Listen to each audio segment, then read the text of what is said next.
ശുഭപരിമളം തിരുഗുരുമുഖം പ്രിയനബിമയ സാഫല്യം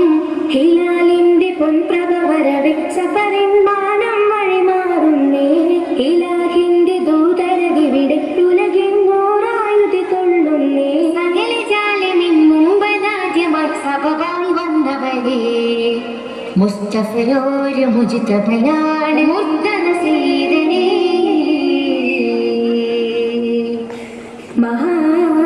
മഹാദീപമായി മുത്തുറസൂലനവായി മധുമന്ദഹാസമലരായി പുഞ്ചിരി തൂകുകയായി ഗുരുതാഹ തിരുതാജ മീലാദ് നാളിത തെളിയുകയായി ഇൻസാനി ഇഹ്സാന